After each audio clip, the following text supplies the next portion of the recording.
নমস্কার বন্ধুরা, রাধা লাইফস্টাইল ব্লগে আপনাদের সবাইকে স্বাগত। আশা করি আপনারা ভালো আছেন। আজ আমি করছি জলপাইয়ের আচার।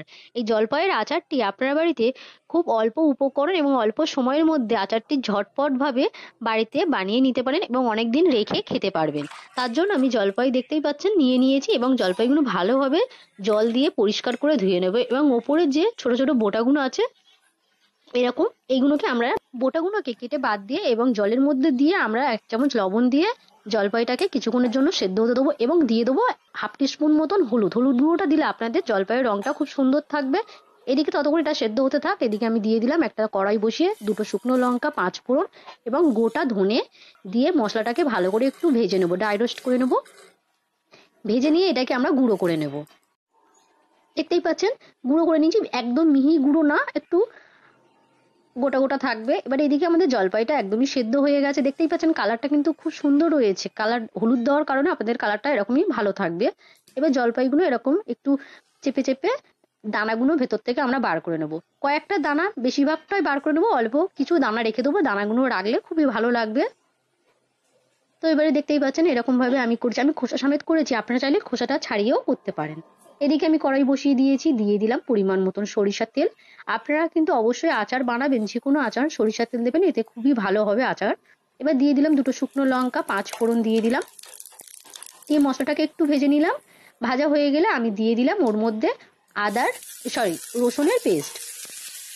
আপনারা 1-1.5 চামচ রসুন দিতে পারেন, দিলে আচারটার টেস্টটা খুব সুন্দর এবং দোকানের মতন ফ্লেভার টেস্ট খুব সুন্দর আসবে।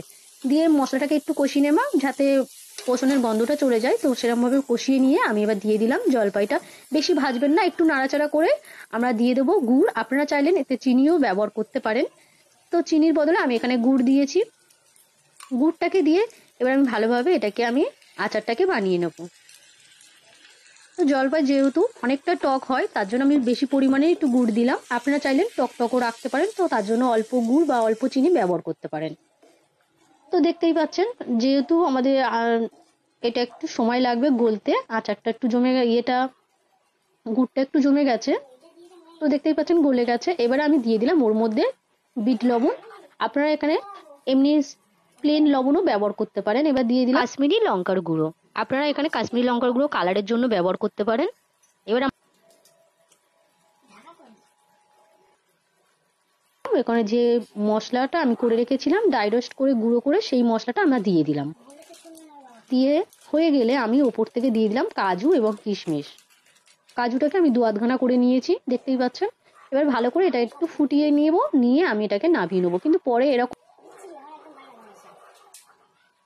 ঢিলা রাখবেন, তাহলে কি হবে পরে কিন্তু এটা টাইট হয়ে যাবে। যাতে আমাদের গুড় দেওয়া আছে, আপনারা যদি চিনিও দেন তো এরকমই ঢিলা ঢিলা রাখবেন, পরে কিন্তু অনেকটাই টাইট হয়ে যাবে জমে গেলে, ঠান্ডা হলে। তো অবশ্যই আমার এই রেসিপিটি যদি আপনাদের ভালো লেগে থাকে আমার চ্যানেলটিকে সাবস্ক্রাইব করে চ্যানেলের পাশে থাকার জন্য অনুরোধ রইল। কেমন হলো অবশ্যই কমেন্ট করে জানাবেন। ভালো লাগলে অবশ্যই অবশ্যই লাইক কমেন্ট শেয়ার করতে একদমই ভুলবেন না। আপনাদের মূল্যবান সময় দিয়ে আমার এই ভিডিওটি